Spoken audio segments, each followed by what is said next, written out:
طيب عدى حوالي 5 شهور من ساعه ما حولت الايفون 16 من ايفون 11 برو ماكس، وفي الفيديو ده حابب اشارك معاكم الوضع كان ايه مع ايفون 16 باعتباري مستخدم لبرو ماكس، وهل في احساس فعلا اني اشتريت ايفون جديد ولا هو نفس الايفون مع بطاريه احسن شويه. هقول لك في الفيديو ده الحاجات اللي هتكون مهمه، مش تفاصيل دقيقه قوي، يعتبر الحاجات اللي هتهم المستخدم الطبيعي. اهلا بيكم، معاكم مين؟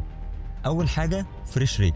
لسه ايفون 16 الشاشه بتاعته بتدعم ال 60 هرتز. هتقولي يعني ايفون 11 برو ماكس هو اللي كان الشاشه بتاعته بتدعم يعني 120 هرتز؟ اقول لك لا، بس انا عملت ابجريد عشان محتاج خلاص بقى مميزات. والحقيقه مع تجربتي للشاشه ال 120 هرتز في الايفون 13 برو ماكس كمستخدم عادي، عينك هتتعود بعد مده قصيره قوي، اللي هي ممكن توصل ان المده دي تكون مثلا حوالي ربع ساعه ولا حاجه، ومش هتحس ان في مشكله في الشاشه بتاعت الايفون 16. ولو انت شخص بتحب الجيمز او معدل التحديث العالي، ما اعتقدش انك هتروح للايفون 16 العادي وهتروح لفئه البرو بقى او البرو ماكس. لكن لو اهم استخداماتك انك مثلا بتتفرج على فيديوهات او بتسكرول على السوشيال ميديا او بتعمل ايديت لصور، في الحالات دي شاشه 60 هرتز هتكون كويسه قوي بالنسبه لك. تاني حاجه وهي حجم الشاشه والموبايل. مش هكتب عليك واقول لك ان من اكبر مخاوفي في الايفون 16 وهي حجم الشاشه، وبالتالي طبعا حجم البطاريه، بس البطاريه هنجيلها قدام شويه. نوع الشاشه في الايفون 16 هو نفس نوع الشاشه اللي موجود في الايفون 11 برو ماكس. الشاشه بتكون سوبر ريتنا اكس دي ار اوليد. في الايفون 11 برو ماكس كان حجم الشاشه 6.5 انش، لكن في الايفون 16 حجم الشاشه 6.1 انش. بس الحقيقه مع الفرق ده ما حسيتش اني متضايق، لان الحواف في الايفون 16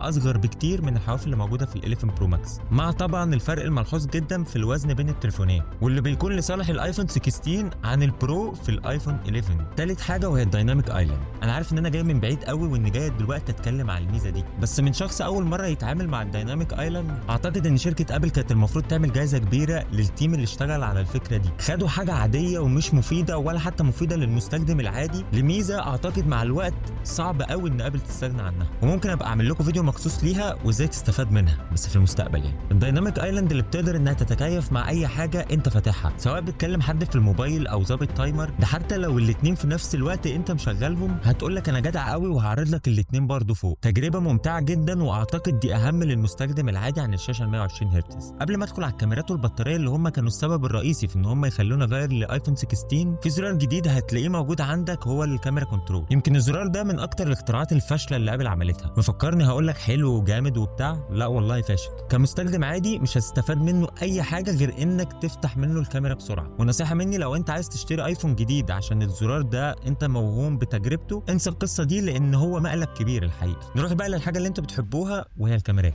الكاميرا الاساسيه والكاميرا الترا وايد بقوا بسنسور اكبر في الايفون 16 مقارنه طبعا بجهاز الايفون 11 برو ماكس القديم. وبقت الكاميرا الاساسيه في الايفون 16 بتصور بجوده 48 ميجا بكسل، مقارنه طبعا بالكاميرا الاساسيه في الايفون 11 برو ماكس اللي كان معايا كانت الكاميرا بتصور بجوده 12 ميجا بكسل. وعلى الرغم هنا اني خسرت الكاميرا الثالثه الخاصه بالزوم في الايفون 16، الا ان الموبايل بيقدر يصور 2 اكس، وده عن طريق ميزه اسمها سنسور كروب، ودي ابل ضافتها عشان ما يبقاش في عندك مشكله في الزوم، والصوره اللي هتاخدها من التصوير ال 2 اكس هتكون بجوده 12 ميجا بكسل. هحط لك دلوقتي على الشاشه صور متصوره بالايفون 16 والايفون 13 برو ماكس، وهكون كافي الصوره دي متصوره بموبايل نوع ايه لمده ثواني. وكمان عشان لو عايز تعرف كاميرا الايفون 16 اتطورت فعلا بعد 3 سنين ولا لا.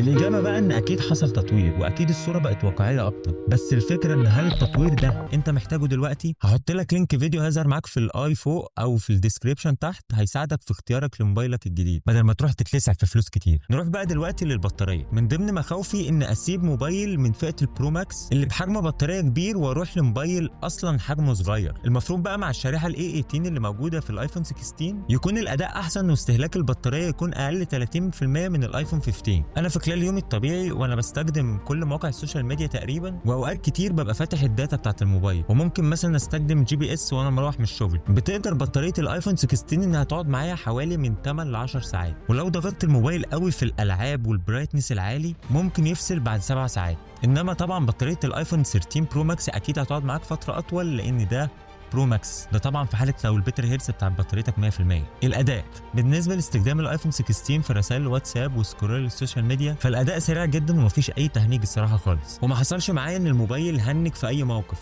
حتى مع حراره الشمس العاليه كل حاجه طبيعيه. طبعا مع الالعاب بيسخن بشكل بسيط، ومع التصوير ال 4K والايديت بتاع الصور هو بيحصل حراره خفيفه كده في ظهر الموبايل، مش الحراره اللي هتزعجك يعني، هو احساس ان في ضغط على الموبايل بس. بشكل عام بقى لو انت هتيجي من ايفون 13 او اقدم هتحس ان في تغير وان في حاجات جديده اتضافت، بدل ما تحس انك جبت ايفون جديد عشان تلاقي بطاريه اقوى. وبعرفني في الكومنتات اذا كنت ممكن تحدث لايفون 16 ولا هتستنى شويه.